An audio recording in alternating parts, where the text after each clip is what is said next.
surprises me when you're not live and you're not in your active time and you don't do it for a while. Like we weren't here on Thursday. We weren't live. Had some sicknesses going on around the family. Had to take the night off. We're in the middle of the, or I guess at the end, I shouldn't say middle, but we are at the end of the off season. So taking a night off here during the offseason wasn't a big deal. We still did some content. We talked about and wrapped up the SEC Media Days where I see LSU all encompassing in those SEC Media Days. But it always surprises me when you have to take a night off and all the chaos that can surround certain topics that at the end of the day don't really mean anything. When you're in the midst of the offseason, then I guess it is what it is. I know last Thursday, we were not able to go live. And the biggest topic that I wanted to get to was what happened at SEC Media Days that day in reference to Garrett Nussmeier not getting selected as the first team quarterback in the SEC by the media at SEC Media Days. And boy, did it send our media corps up in an uproar for some of them. And just saying some of y'all shouldn't have a vote. Brother, you shouldn't have a vote. I mean, like, what are we doing here? But the bottom line remains, it's what people do. You can't make people be serious. And listen, who gives two flat Rudy Poos what anybody believes in reference to if Garrett's the first team SEC quarterback or not? Did it come as a shocker for some? Yes. You watch this show? No, it didn't.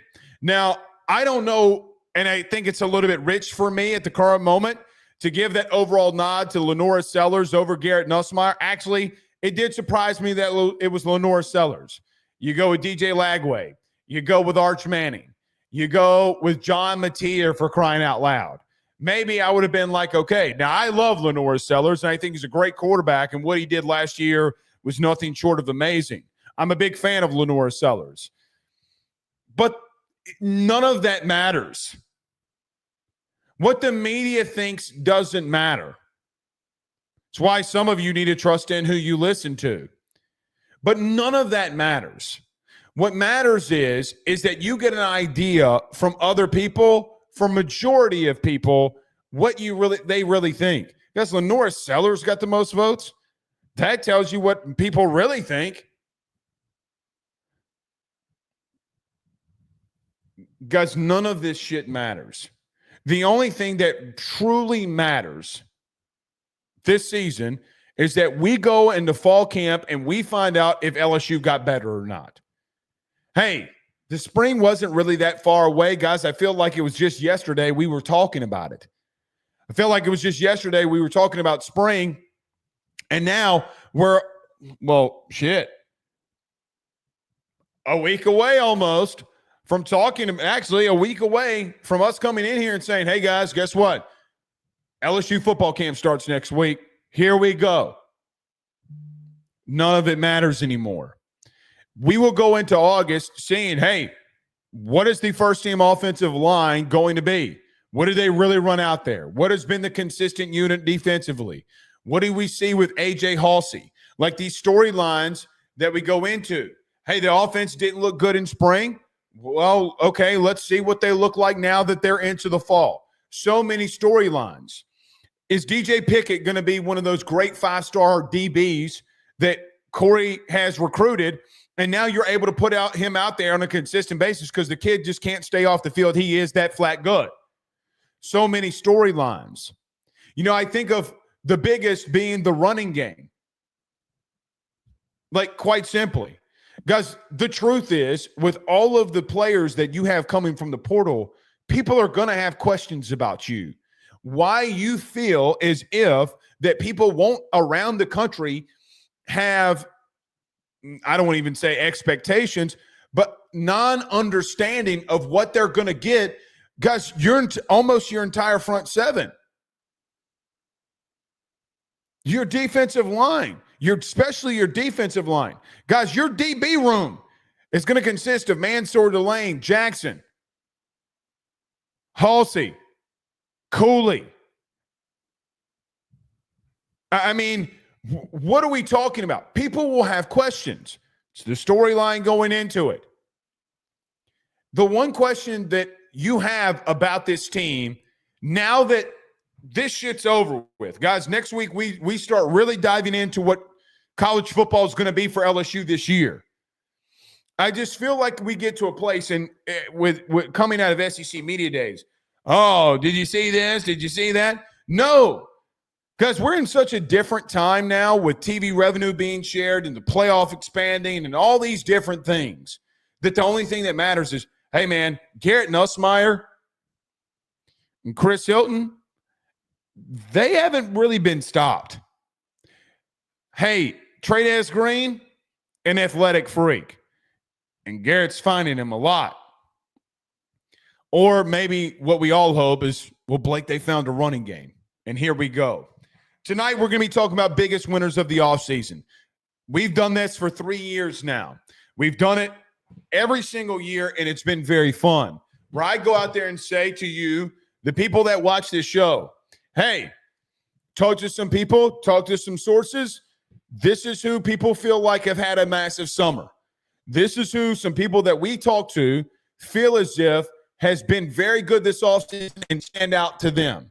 Now, of these people that we talk to, some of them brought in some other players that others didn't mention, and some players were very consistent. And if you're on the message board, and I appreciate all of you taking the time to work with us on our message board, ayssnetwork.com/groups now. If you did get an email and you're an active member, by the way, go over there, accept the email, get in there. We'll get you back in there. The bottom line remains, when we put that article in there yesterday, it gave you 4 names of who people consistently believe are the biggest winners of this offseason for LSU. Go read the article. I think it's good. It gives a very detailed perspective from people that I talk to on who's had the biggest summer and offseason. We're going to talk about it again tonight. And we're going to talk about it, me and you, where you can see me face-to-face here. It's going to be really fun. Also, LSU's win total based off of SEC Stat War. We might get to this. Carter Bryant might be joining us, but I did think it was interesting today. I saw this on Twitter. LSU's season got simulated by AI 100 times. And out of those 100 times, consistently, they won 8.4 games in those 100 simulations. If we get to that, great. If not, I'll try to get to it tomorrow. I think this team is well over a 9-win team. Actually, I should say 8.4 winning team. I think they're going to get to 9 wins. I think that's Brian Kelly's floor, if I'm being honest. I think it's the floor you're going to find yourself at. 8-4, 9-3. And if that's the case, can you in one of these games get better? Let's see. I don't agree with the 8. We'll find out. If we get to that, they'll be fine. And Carter Bryant does join us at 7:35 Central Standard Time. Let's get into it tonight. We do have a super chat here from Cody McGee with a $10 super chat. It says, do you still get viewership if someone does not watch your show on Ruffino and Joe? Yes, for both of them. You just got to click in on either video. With me working nights until 11 and listening when I'm driving home, how does that work? Cody, I appreciate the super chat. If you click on any video, it gets a view, really. So, it gets a view. And you get paid per 1,000 views. So when the SEC Media Day videos get around 4.5 million, you get paid per the 1,000 on those. So, yeah, every time goes into that. Crazy world we live in. But that's how the pay structure for social media people work. Don't know if any of you knew that. So every per 1,000 views, you understand how much money someone's making. If they've got a lot of thousands of views, then they're making a shitload of money. If they don't, well, they're not making shit. But I appreciate the support. Dr. John Sibley Butler says the 512 via the 985, the piney, beautiful woods of Louisiana. Yes, and he's talking about Washington Parish. Good to have you in here. Official AD says, what's up? 985 in the house. 985 showing up and showing out early in this one. Jared Hill says, LSU just got to shut all the critics up. Yeah, they gotta shut them all up. I mean, and I think that some of them they will. Some of them they will. Noah Mason, you know where he's at. He's in Plano, Texas. Good to have you with us. Stephen Fry, a.k.a. Bo Wallace, is in the building. 337 up in the building. Good to have you in here with us as well, good sir. The great Ben Wallace is in the show right now, y'all. I feel very honored. Willie King is in Forney, Texas. Not Horny, Texas, Blake. By the way, the 318-31 great. Yes, I think Willie King brought that up in here, or brought in. He was in Forney, Texas, and last time I said Forney, not horny. One of those wild end of the week shows. Yeah, we don't be getting wild on Monday, Tuesdays, and Wednesdays. Thursday can get shit. I get exhausted. Shit gets weird. Really weird. Very weird. But yes, Forney, not horny. But it is what it is. Harry's in the 504. Good to have you in here with us. The parish. Stand up. We greatly appreciate it. All right.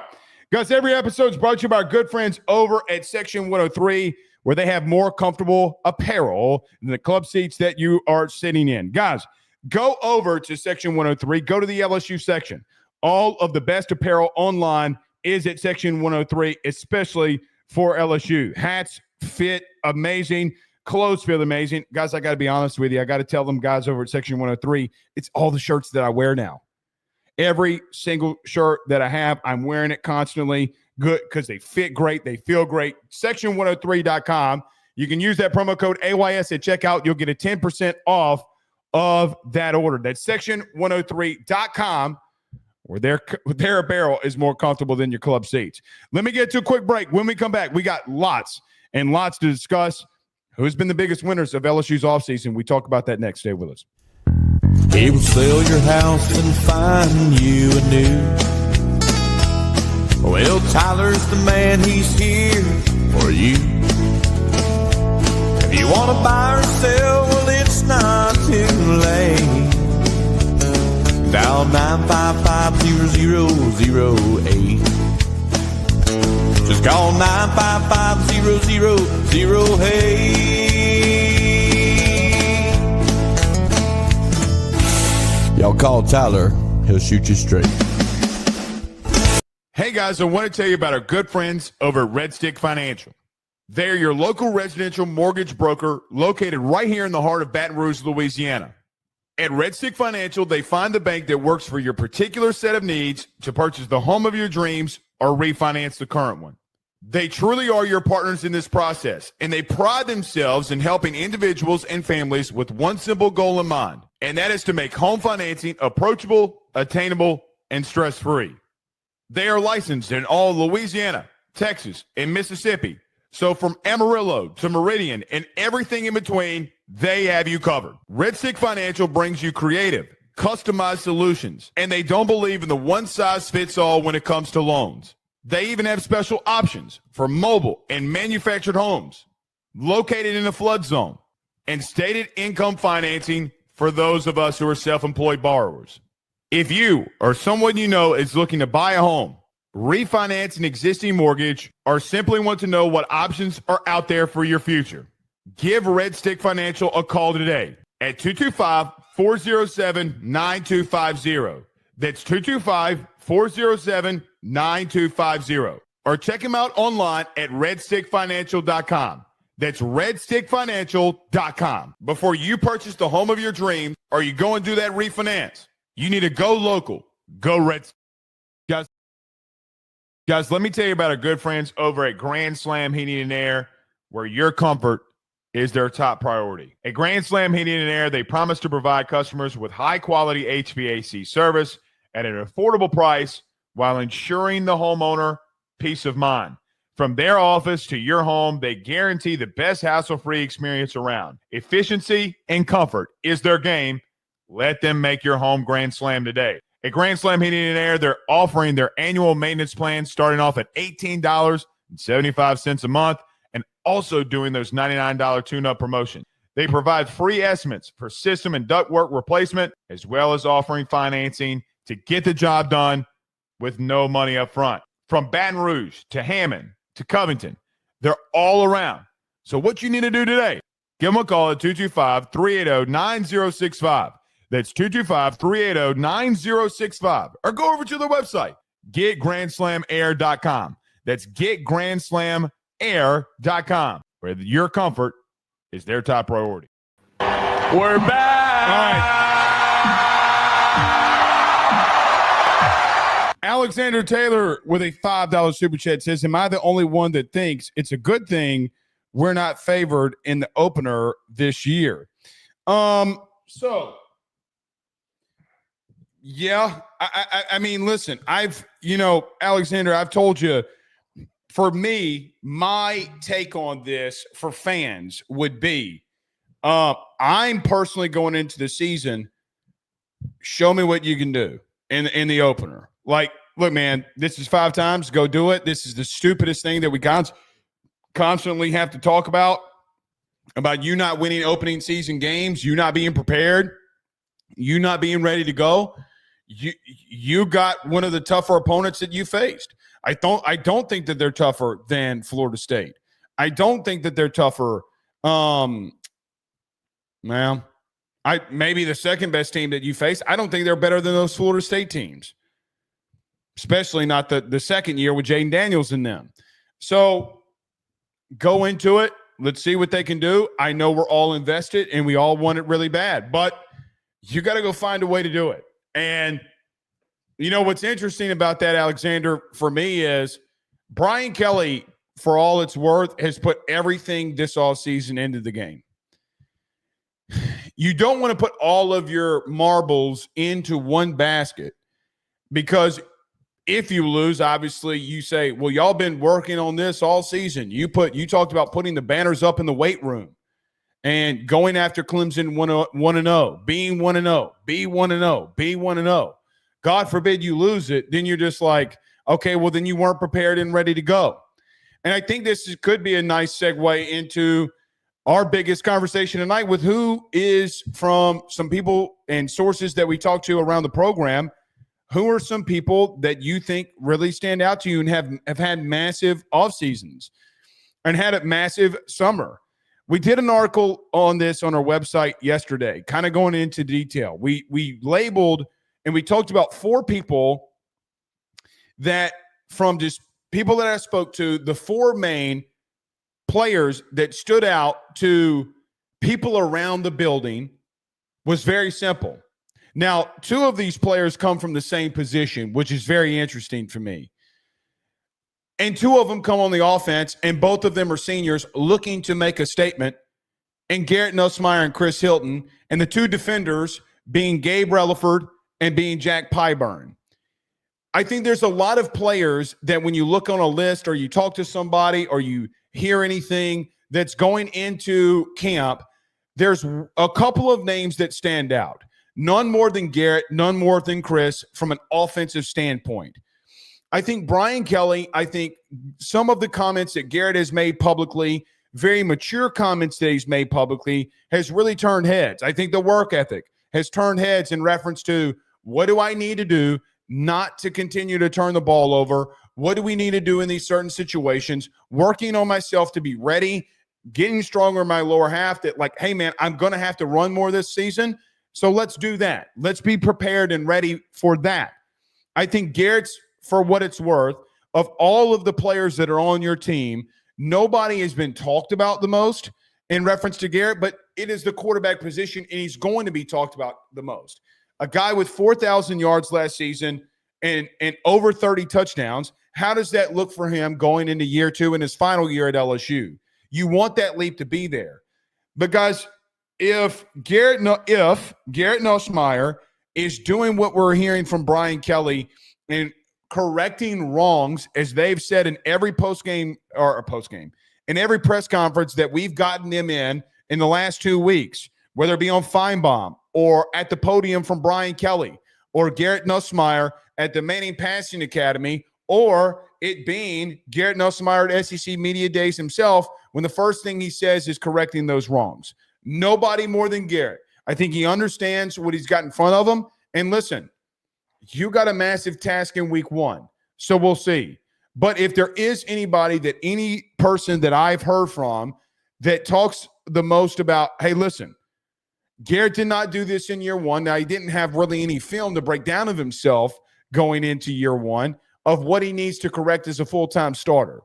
Got to correct those wrongs. You'll be completely fine. But I also brought in Chris Hilton. Guys, there's a reason Brian Kelly brought Chris Hilton to SEC Media Days. I think the interesting thing that when you look and you cover a team and you're a massive fan of a team, when you go through an offseason, it's something that I massively picked up on in doing this business for a while now.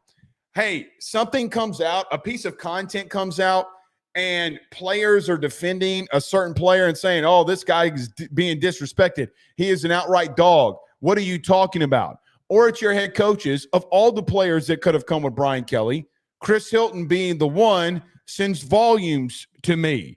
I think the statement on why he brings Chris Hilton in and of itself comes at a premium of what you hear and what you want your senior wide receiver to do. But then when you see the players at his own position group, when you see the players offensively saying, hey, there's this speed list that came out of who's the fastest wide receiver or fastest player in college football, y'all disrespecting Chris Hilton. The work ethic, though, has been a little bit different than previous seasons for Chris Hilton. That reason being is that something has snapped in Chris Hilton in the sense of he's putting work in every 5 a.m. He's doing the things necessary to take the next step and the step that he needs to take to make sure that he can sustain an entire season, but also make it through the season when he's getting hit and he's banged up, because you really are going to need him. What we saw from him in the last 2 games, if that's the guy that you're getting, then you can be cooking with grease here.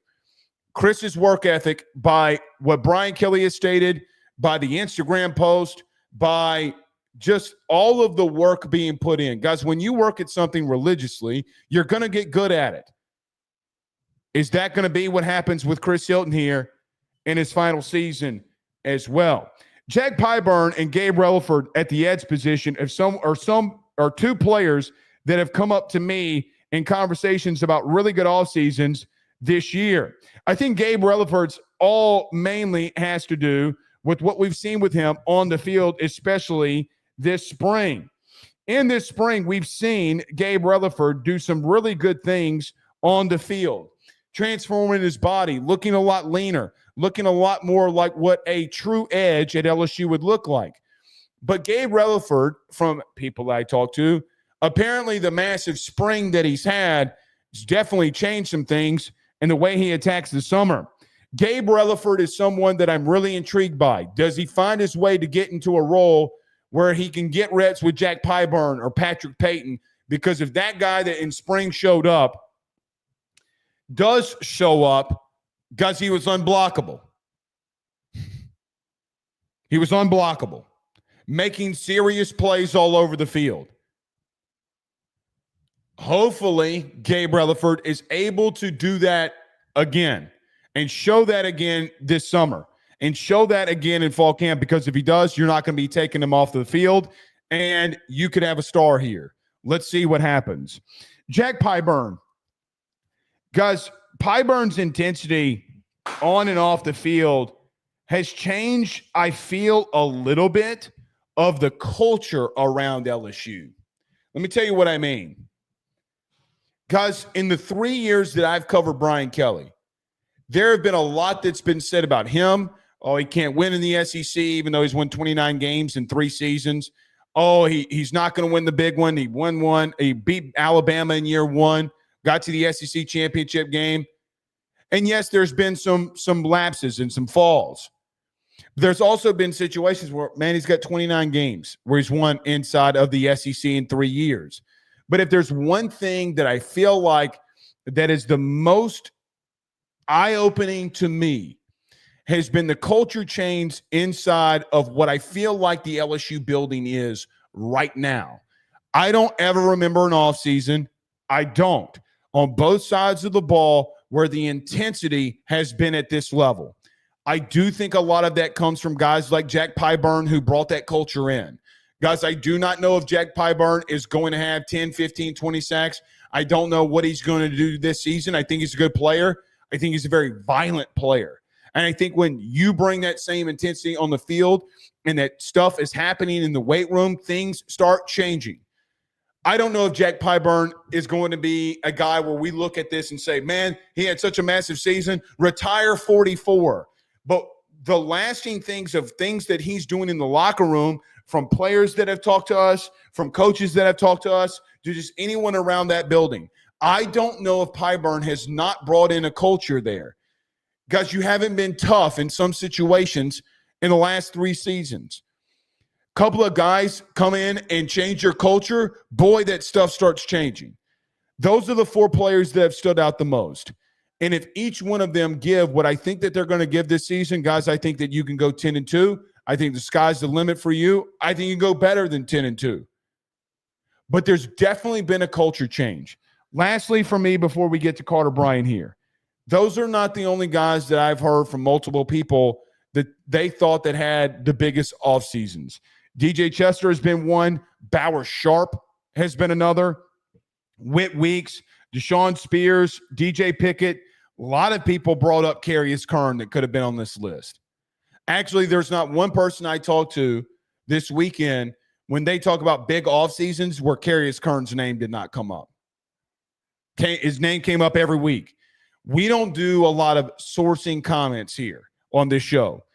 I love this segment every year when we talk about football because I get to ask questions. Hey, I know what my eyes have seen, and we've talked about this. Who are some guys to people that we talk to inside that building think that can make another leap? Those are the top 4.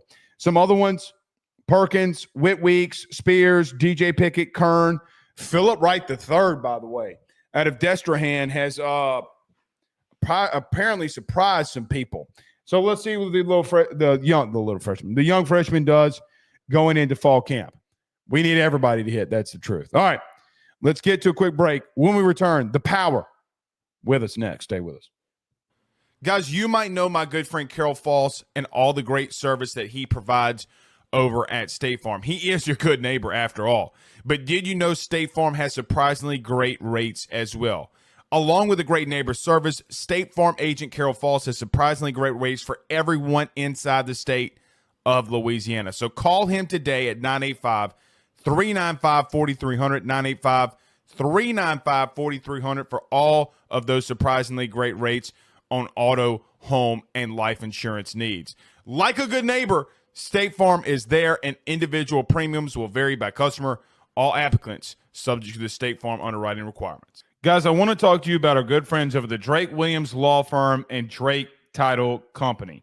Are you facing tough times due to an injury from a car accident, navigating the complexities of divorce, or purchasing a new home? At the Drake Williams Law Firm and Drake Title Company, they understand the challenges you're going through, and they are here to help. The lawyer team of Ernie Drake III, Ryan J. Williams, and Summer Vignair, along with Morgan Daniels, have the experience and proven track record to give you that peace of mind. Give them a call today at 985-386-7600. That's 985-386-7600 to schedule a free consultation at their brand new office located in historic downtown Ponchatoula. They're also doing a special, the AYS special. If you're refinancing or closing on a home in Southeast Louisiana, request the Drake Title Company to handle your closing. If you mention Blake Ruffino and AYS, you're going to receive a $400 discount on title fees. Again, give them a call at 985-386-7600. Let them know that Blake Ruffino sent you on by. We're back. Carter, the Power Bryant. Good evening, good sir. How are you? Blake, a very happy college tackle football Monday to you. Oh, yes, you freaking kidding me. Media days keep going on, and I saw your tweet earlier. Your frustration trying to watch Big Ten media days. What was up with that, bud? I think I was led astray. Joe told me that Tony Petitti talked today at 1 o'clock, but he was wrong. They just actually didn't start today. But Joe told me that they start today, and I was like freaking out. I'm like, you're not even televising this thing? And so Joe was wrong. So when is it? tomorrow through Thursday. Yeah, it's the Big Ten Network apparently is going to be showing the Big Ten Media Days. Yeah, because I had a guest reschedule this week because of Big Ten Media Days. But normally, like, you would think it would start on Monday. On a Monday. Yeah, because what happened was I started scrambling trying to find it myself. But yeah, Blake, good to see you, man. Good to see you as well. Tony Bettini, I mean, for what it's worth, Carter, I think he's getting shoved in a locker by Greg Sankey right now. Ooh. We got a hashtag Rafino's rants midway through the show. Why do you say that? I'm curious. Tony Bettini came out today and defended Michigan, even though they got the Matt Weiss scandal still going on. I think that there are just a couple of things, him not wanting to go to the 5-11 model and then him not coming out and defending anything and being really quiet. I think it's hurting him. I think Sankey's airtime's hurting him. Yeah, I could see that. I mean, it is interesting because there have been so many championship teams that have their own scandals that they deal with, right? There's many that talk about Georgia and all the off the field stuff that Kirby has dealt with. But Blake, I can't really remember a national champion with so many different types of baggage, right? It's every last little thing. So to defend the Big Ten a little bit, Michigan was so rogue in so many different ways. It makes you go, what the hell was Harbaugh conjuring up over there? So, I mean, LSU got a lack of institutional control on their ass. Yeah. With the Gloria Scott and the all the stuff that went on with Sharon Lewis and Les Miles and, I mean, Will Wade. And, boy, we had a postseason ban. Vidal Alexander, we got a postseason ban, and this dude's stealing girls' photos off of their phone from state to state, and other athletes allegedly, all this being alleged, and Matt Weiss going out there stealing photos of naked women on his campus and athletes. It's weird. Like, it's main coaches, assistant coaches, personnel. I mean, it's literally, and I'm not saying the SEC is holier than thou. But I guess a lot of Michigan fans feel a little bit differently because Harbaugh was suspended during an actual season, and they feel like that's like enough punishment. Well, that's another thing Tony Bettini did. He suspended him while Harbaugh was in flight. He didn't have the balls to tell him to his face. It's weird. It's a weird thing. I will also say, Blake, I was in Oxford this weekend actually for a wedding for a bunch of Memphis grads. Imagine what my Memphis friend group chat was today when the Big 12 said, "You're not good enough. You give us $200 million, but your biggest star is a penny." Are you kidding me? You're not getting in our conference right now. So I hope people understand your penny comment there. Oh, well, real ball knowers know about Anthony and the job he's done as their basketball coach. But, you know, I'm just so happy that my team is relevant. I'm so happy my team is in the best conference because it's tough. And also, like, this was interesting. I was on the streets of Oxford, and, you know, I got there Saturday morning for a wedding that was Saturday night.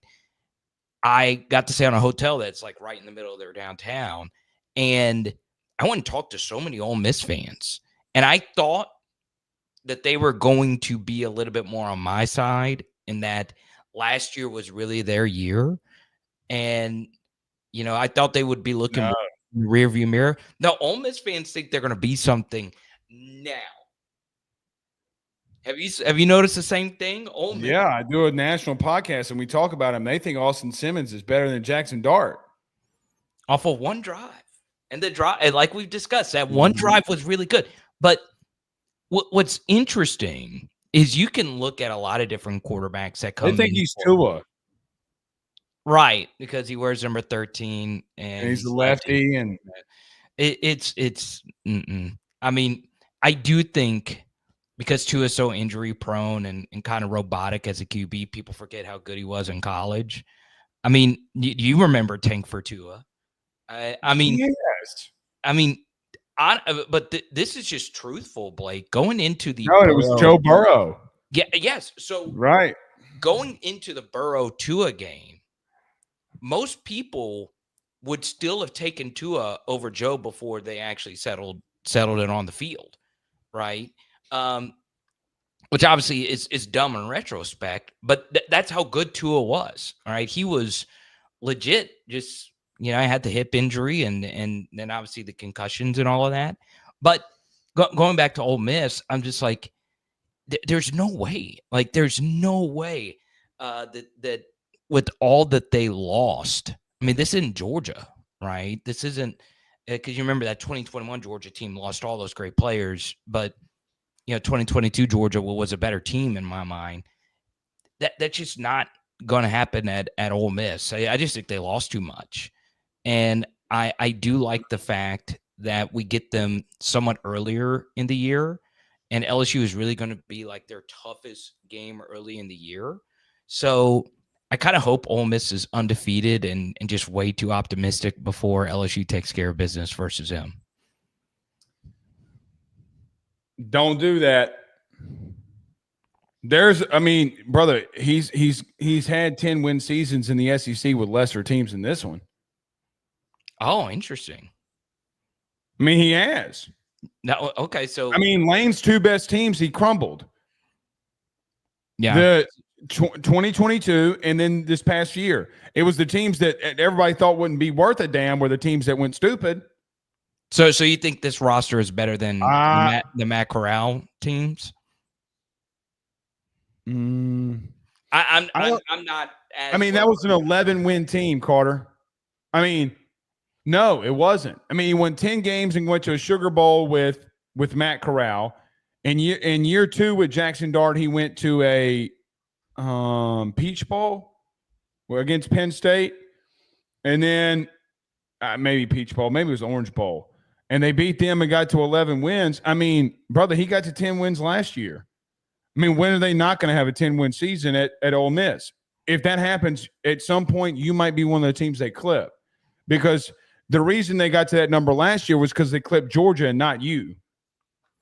So would you agree, Ole Miss, now that they got to play Jake Reslaf in week 4 versus Tulane? He won't start. Oh, you don't think so? No, I don't. All right, so you think Ole Miss will be 4-0? Georgia State at Kentucky, Arkansas, Tulane. I think Arkansas can give them problems. True. Okay, and then they welcome LSU to beautiful city. How does LSU play on the road? That's a lot of questions that we got to go through with LSU too now.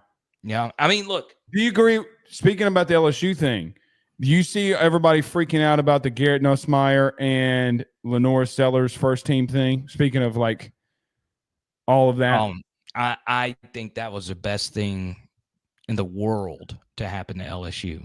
Why? Because you want your players with a chip on your shoulder, but Garrett Nussmeier doesn't have a chip on his shoulder, Blake. He's got a zap on his trap.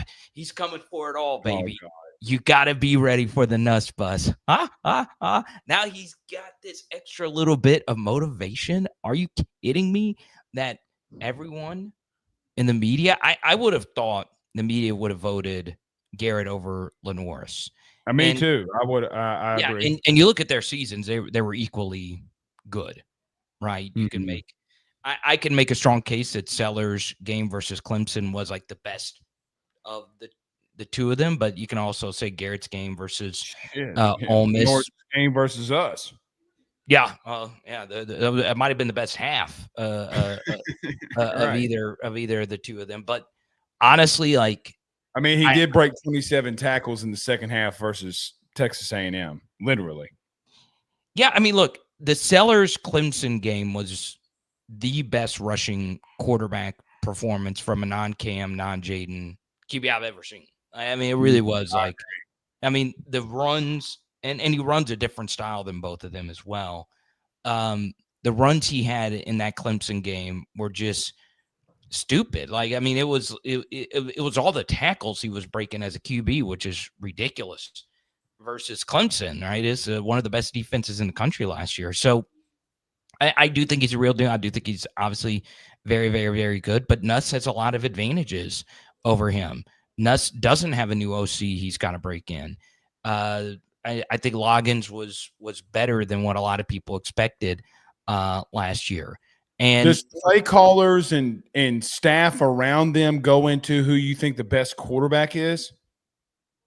Oh, well, if I'm predicting who's going to be all SEC, sure. Okay, but continue. Yeah, continue. But yeah, I get what you're saying. Who's the actual better player? Yeah, continue. You're right. Continue. Well, one thing that's going to be interesting though is Nuts just has far better weapons. Agreed. I mean, Rocket Sanders was such a big piece of what they did, and they're going to need Nicholas Harbor to be something. Now, what was very fascinating, Blake, was I did a Nick Harbor film study on Power Hour SEC recently, and a lot of the numbers and peripherals kind of line up with Brian Thomas Jr.'s sophomore season. So, like, Nicholas Harbor has been a big disappointment. I don't think he's as nuanced and as good as BTJ. I was very high on BTJ before his junior season, and I do think Harbor is a little overvalued. But man, I mean, at the end of the year, he really started to turn it on. He did. Nick Harbor had a really good game versus Clemson, one of the few bright spots in that game versus Illinois. And obviously, athletically, he's as good as it gets when the size speed combo. So I'm interested to see him, Brown, and that wide receiver room where I feel a lot more comfortable with Garrett's surroundings than Lenore's. Yeah, I mean, look, I think when you talk about Ole Miss in your earlier segment, you talk about Sellers, you talk about all these quarterbacks. I think it's a conversation that we had 2 weeks ago in reference to Carter. I could make the argument just because of the quarterbacks, you're the deepest conference. Yeah, I mean, there's a lot of national people that are saying the same thing as you, Blake. The SEC Again, Diego Pavia might be your 9th best quarterback in this league. Yeah, it's very strange to say the least, because it used to not be that way in the SEC, where the bottom half QBs were terrible. It is interesting. I watched a lot of Blake Shapen today, and part of why I did that, Blake, was because I watched a lot of Michael Van Buren over the last week. And I don't know if Mississippi State made the right decision. I don't know if I would have let Michael Van Buren walk out of that door based on some of the stuff that you saw from him, especially as a deep ball thrower. Whereas Shapen, I think, was fine, even though obviously Mississippi State had about as disastrous of a start to a season as you possibly could. But when I dug deeper, called some Mississippi State folks and so on, Blake, that was one of the worst coaching staffs I've ever seen a first-year coach put together. I mean, that was atrocious. But I saw some of the vision that Jeff Lebby had with his play calls and what he wanted to do offensively. His wide receiver play last year was really good. Yeah, Craver and honestly, Coleman for them, who's now in Missouri, the highest rated PFF wide receiver returning to the SEC was, honestly, I was shocked by this, was Jeremy Bernard of Alabama. I don't fully agree with that. Obviously, Ryan Williams is better. But Coleman was actually number 2, right? He's a wide receiver in Missouri. I think is a very underrated. But I say all that because, man, Blake, I really enjoyed watching Michael Van Buren play QB. I really, really enjoyed watching him. I think he plays QB in a very calm manner. Many people consider him, Blake, as a runner. That's not really his game, even though it is an aspect of his game.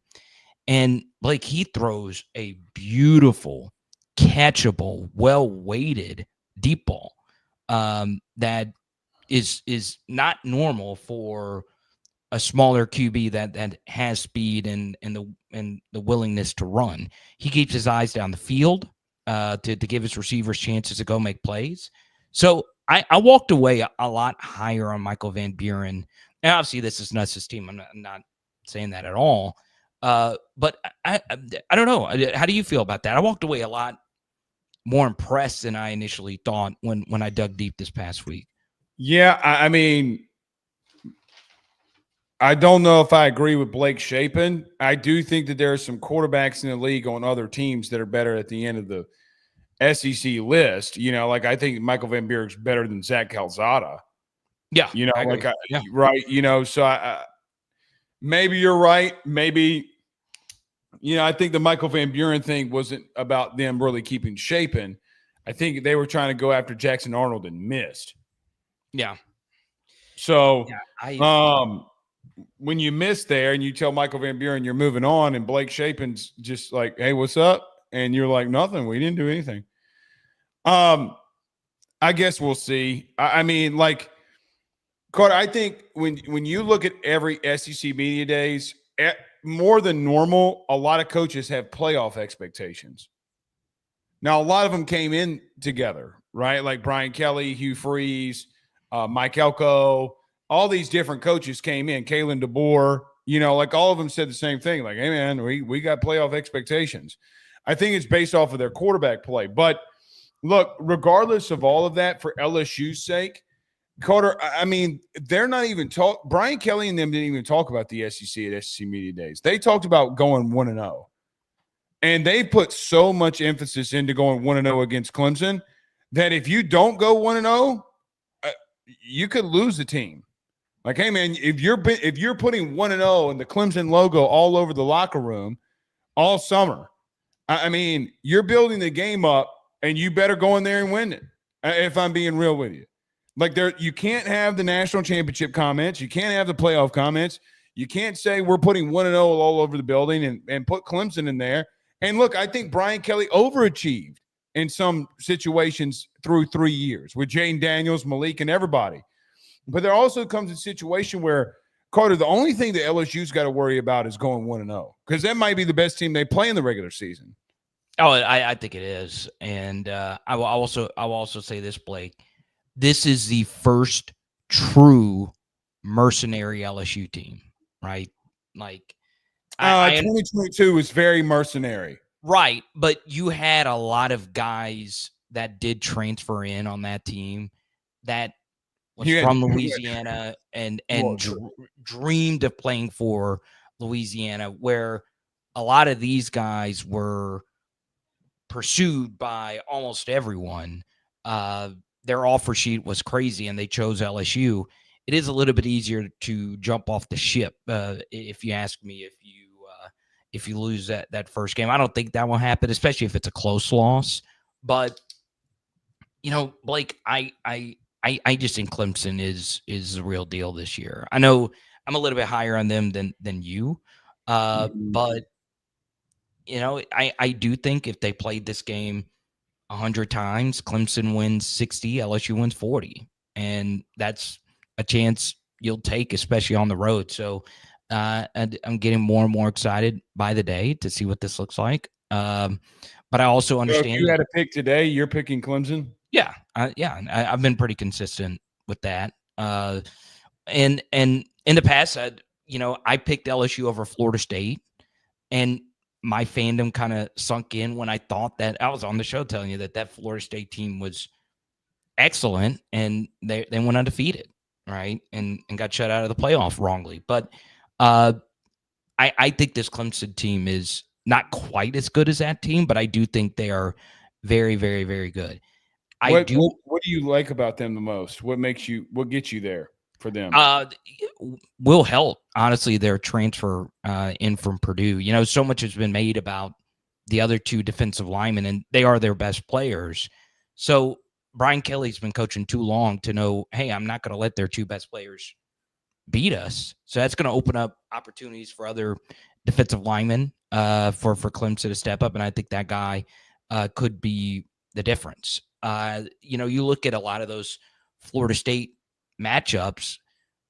Braden Fisk and Jared Verse gave you issues, but his name slips my mind. Zero was the defensive lineman that killed you. Patrick Payton, a lot of these different side defensive linemen stepped up and made plays versus you to win that game.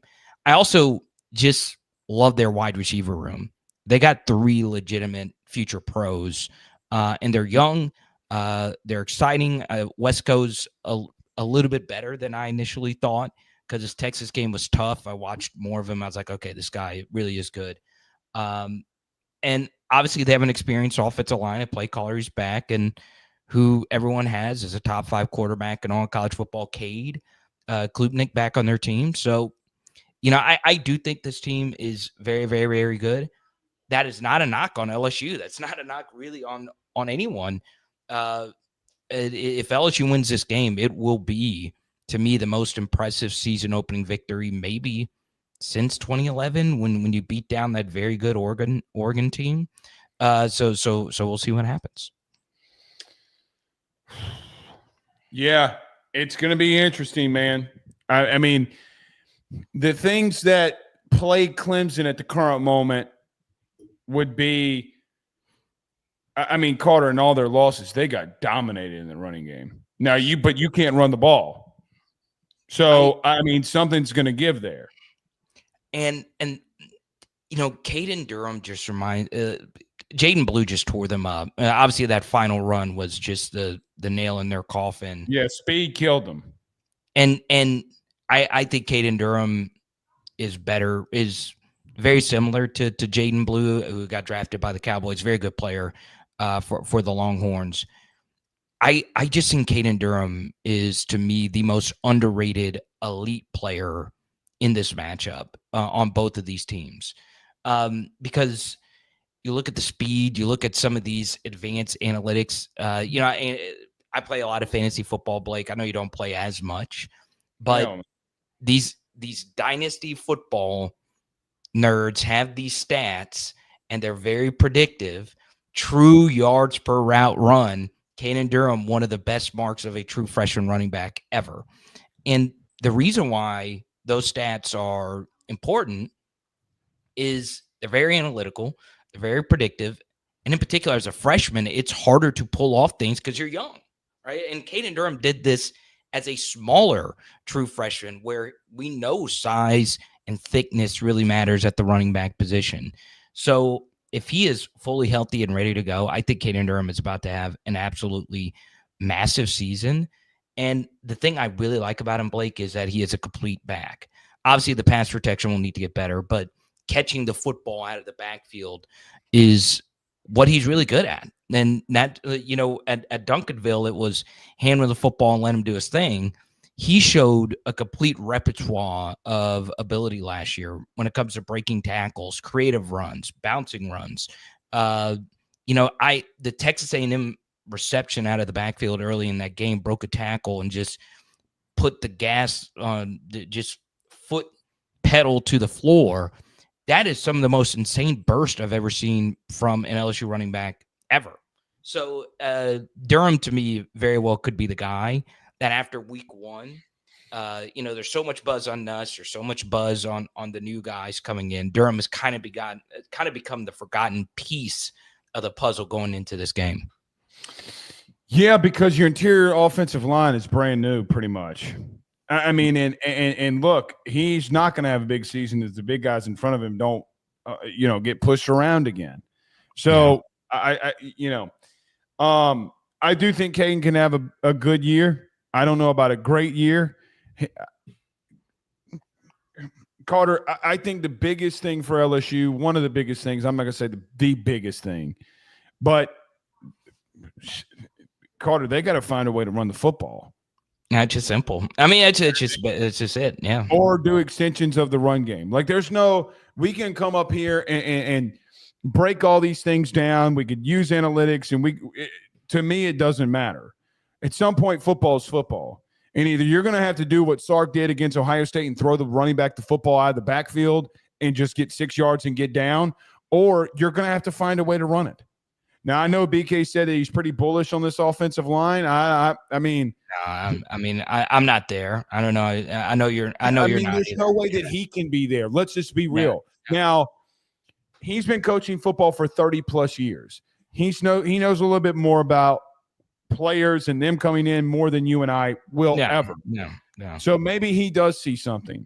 But you gave up 6 sacks and a half, and you couldn't run the ball.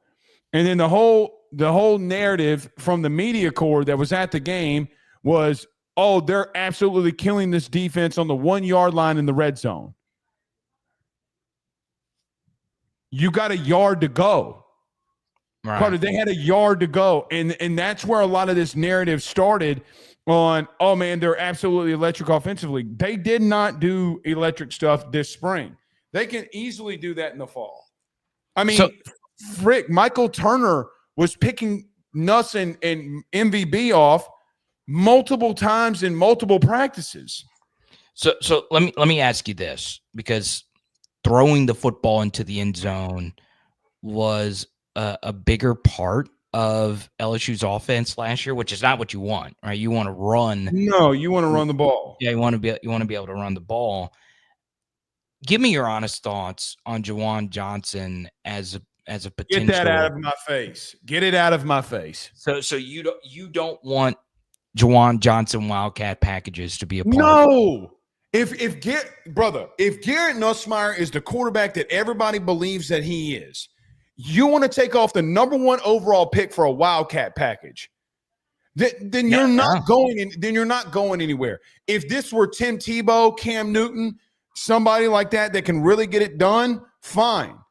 But no, like Carter, a Wildcat package and taking Garrett off of the field, okay? The Saints could do it because Taysom's a different breed and they're not sucking offensively. Sean Payton didn't suck offensively with Drew Brees. It didn't happen. They just found it's another creative way to run the football. Carter, you got to just run the ball on a traditional dive. And if he goes in the game and that's how you got to generate runs, like, get it out of my face. I needed it. I needed this. We make up so much bullshit. Like, there's so much rat poison, as Saban would say. There's so much rat poison about what we should and shouldn't do. No, at the end of the day, you need to line up and run a basic dive that can give you 7 yards. I'm not a huge Wildcat guy.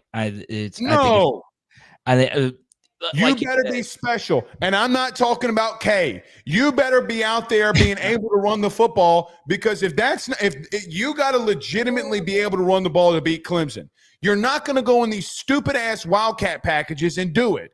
You're not winning the game like that. You got to be able to line up and run the football. Like, Carter, why did the Dolphins, the Ronnie Brown stuff was cool.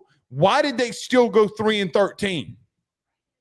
Well, and it was also new. Like, no one really knew what to do with it. Right? Okay, well, it's not new now. Yeah. No, I was just. He better be Jaden Daniels. He better be the second coming. You're going to take out a first-round pick in the red zone. You're going to take out a number 1 who you believe is going to be the number 1 overall pick when he's in the red zone for a Wildcat package with the game on the line. Yeah, just for the record, I said the exact same thing in my Van Buren film review. Like, I don't want number 13 off the field ever. No, unless you rep the Wildcat a lot in practice. None of that matters. Can we talk about running the ball? You were 108th in the country last year in rushing. I can pull it up for everybody. You were 108. 108. But it was abysmal. It was abysmal. By the way, you had the number 1 offensive lineman in the country part of the draft. I think everybody was in consensus that LSU was the best offensive line going into last year. And they weren't. And you know what? Here's the funny part about all this shit. You ready? Remember when everybody said that the best offensive line was not the 2019 LSU team? I don't need superstars to make my offensive line great. Oh, you think that was? It was by far not remotely close as a collective 5-unit, actually unit of 6 with Adrian McGee and Ed Ingram. Yes, it was. Carter, they went into fucking Tuscaloosa and pushed them son of bitches around. So they went into hold on one second. Let me finish. Hold on. Let me finish this. They went to Atlanta and put their tiger dick all over Georgia with all 5-star defensive linemen. I mean, whip that candy ass. 3 first-round picks. 3 first-round picks were on that Clemson defensive line in New Orleans, and they got that ass whooped. Clyde Edwards-Helaire was bending them over doggy style. And you're going to sit here and tell me that 2019 offensive line didn't dominate? You're outside of your box. You're outside. No, they were very you are good, outside of your box if you don't think that offensive line didn't snap necks and cash checks like it's the Catalina wine mixer. Okay, so but you're saying that is the best LSU offensive line without a doubt because of modern era. So pre Brian Kelly. Of the Saban, no, all of them, all of them. Carter, they had better rushing stats per rush than any LSU offense ever. That does not happen with it. And by the way, you've had Les Miles, Leonard Fournette, and the boys. When Leonard Fournette and them went up against the boys at Alabama, they got their shit pushed in. We went into Tuscaloosa and bent them over and smacked that ass daddy style. Okay, so did I say daddy or should I say Diddy? Oh God, please, dear God, please, baby oil and all. Jump into an erupting volcano. So now you're making me want to go and rank all of the best LSU. 2019 will be the best. I don't. They whipped that candy ass. Carter, they whipped everybody's ass. 2011 was great. No, it wasn't. No, it wasn't. It wasn't great. It was good. Wasn't great. Carter, you played Bama twice and you didn't score a touchdown. Please do not come at me and tell me that you were great. Don't you ever come to me in a sentence and tell me that the 2011 offensive line was the best when they had 8 quarters and didn't score 1 touchdown against Bama. Don't you ever do that to me again. Well, let me ask you this. Is football easier if Joe Burrow's your quarterback compared to Jordan Jefferson? You should be able to score a touchdown in 8 quarters. When hold on. Do you understand what when they know you're running toss dive? I don't give 2 Rudy Poos. Do you understand what we just said? 8 quarters. I have to go. You couldn't generate a drive. I just don't. That 2011 group was very good. The 2007 that defense carried your ass. The 2007 group was good. Was Carter, we had to come back in the SEC championship game because they couldn't run the damn ball, and Tyrann Mathieu had to go legendary on that ass. No, look, I honestly am siding with you on this. I would say probably 2019 is probably the best LSU offensive line. I just don't think it's clear. I just don't. I just don't. Carter, it don't matter if you're running toss dive or if you're running dive in general. Carter, teams know that Bama was running dive and Eddie Lacy didn't do shit. They didn't do shit. Carter, if you are moving the dude in front of you, if the dude in front of you is not better than you and you are moving him along the offensive line in the running game, you will have success.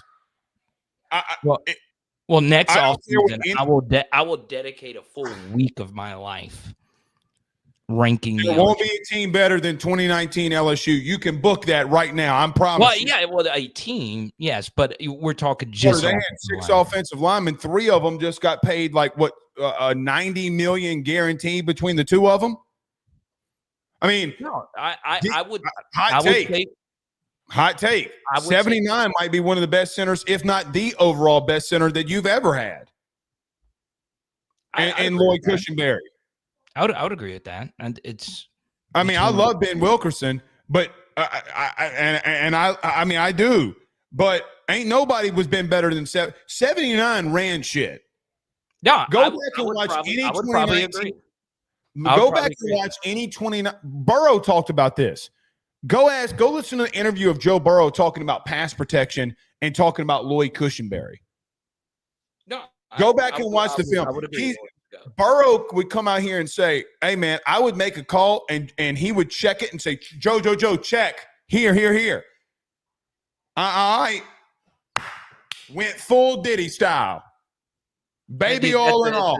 That's the second Diddy reference. That's well, I can't talk about the Epstein files. Eli Drinkwitz already did that at SEC Media Days. Next thing you know, we got a Cosby. By the way, I'm assuming Eli, as we get out of here, I'm assuming Eli Drinkwitz is now your favorite coach of all time, right?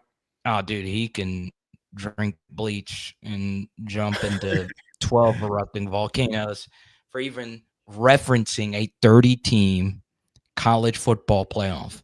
Drink.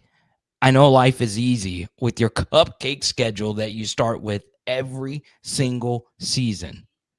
But a 30-team college football playoff is disgraceful. It's disgraceful. Disgraceful. Drink. I don't get it. But he's now been on like multiple shows trying to explain it and saying, well, we wouldn't even need a committee. Yeah, you would need some kind of committee to determine things. He wants play-in games. I mean, if you do the AQ, here's the ironic thing. You ready? Yes.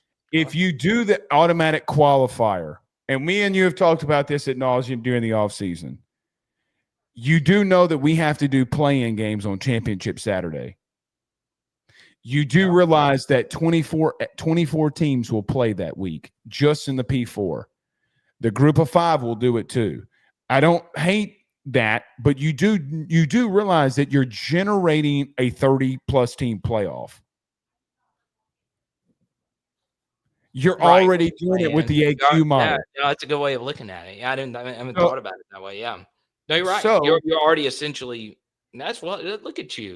It's what you're doing.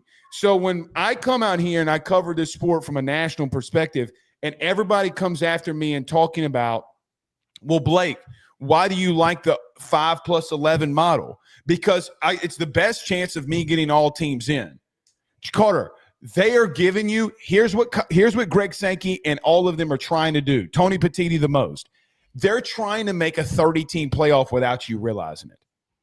They are legitimately trying to do that. Guess what? You make more TV revenue when the play-in games. It's the same thing. You don't have to slap on the college football playoff to put it on there. It could be the SEC's logo that you're slapping on there. I get it. Here's another thing. That's why I don't want these other conferences to have their hands in any form of decision-making or getting any guaranteed spots. Because if you start doing that, the game that we know will take a massive hit. Go to the AQ model. I double dog dare you. I double dog dare you. It will be a detriment to this sport. Yeah. Brother, please explain to me how the AQ playoff model is not a 30-team playoff. I'll wait. I'll also say this, Blake, if it's okay. Yes. This is probably one of the more mind-blowing things. I don't have the numbers in front of me, but the amount of money the playoff makes compared to all the other games, and that includes SEC championship into this, is absolutely astonishingly ridiculous. And the reason for that is casuals like neutral site, and they also like the word playoff. A lot of it is just branding. When you think of regular season, you think of regular game. When you think playoff, it's do or die. You're playing that game and your season is over if you don't win it. And it does, in essence, create more immediacy for those individual games, but it creates less immediacy for the regular season, which you and I and true college football diehards really want. But I remember this a few years ago. Some economists broke this down, but I also think it was just simple algebra. the 6 playoff games or whatever it was made more money than all 30 of the bowl games combined. Right. It was something crazy like that. So, if you want to bring in the casuals who love playoffs and love the somewhat NFL lull in December, even though the NFL is now starting to dominate that with games being played on Saturdays now, they like that. They like playoff. They don't care about games being played in Columbia, South Carolina, or whatever. They like the Mercedes-Benz Atlanta corporate games where you could slap a Chick-fil-A sponsorship on it and everybody wins except the diehard fans. So I mean, we'll see. We'll see. It's a 30-team playoff, man. I mean, there's a reason Greg Sankey hasn't accepted this. All right, last thing. Tony Petitti is a TV executive. Do you not realize what he's trying to do for his buddies over at Big TV? He's trying to make them more money.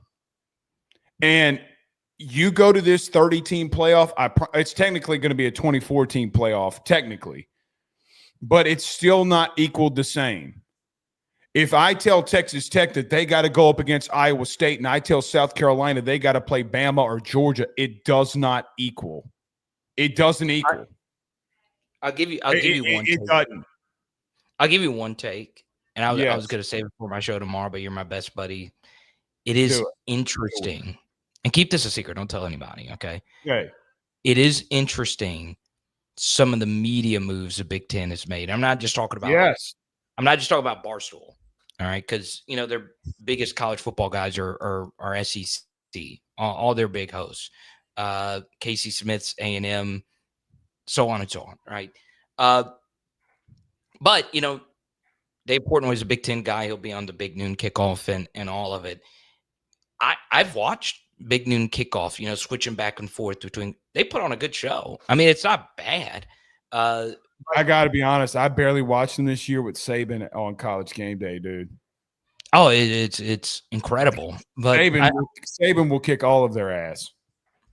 I do find it interesting though that I've seen a few more national personalities, some with Fox Sports, but just in general, just kind of pushing out there. Hey, Big Joel Ten, Klatt's pushing for it. Joel Klatt, I love him to death. Josh Pate's pushing it. Colin Cowherd, obviously. Colin Cowherd's pushing it. It is very interesting. Yeah, I've just seen a lot of pro Big Ten propaganda, even before like the Barstool kind of merger, and it makes sense because a lot of those schools are in way bigger markets than Oxford, Mississippi, and so on and so on. So, and that's not a shot at Oxford. It's fine, whatever. But you do begin to see that, and if the Big Ten is better than the SEC, it does make it a more national sport. 100%. And listen to me, which is what they want. That's what they want. That why do you think the NFL is the NFL? All right, no. It's the biggest show in town in every single state outside of where the Cardinals play, not the NFL Cardinals, the other one. People because and St. Louis would still be an NFL city if they didn't have their hearts ripped out. So it is fascinating some of the Big Ten narratives you've seen out there. Again, I'll just say this. Greg Sankey's doing right by this, and if you do it, I mean, they're killing the sport, bro. I mean, look, we can have our debates about who the best teams are and aren't, okay? And I get it's not the best model, okay, for some who say, well, this team deserves to be in. I mean, what they're trying to do is beat the shit out of us over equality, and I'm just not here for it. All right. We're not going into that. No, we're not. I know. Absolutely. I mean, Carter, again, you get to a situation where then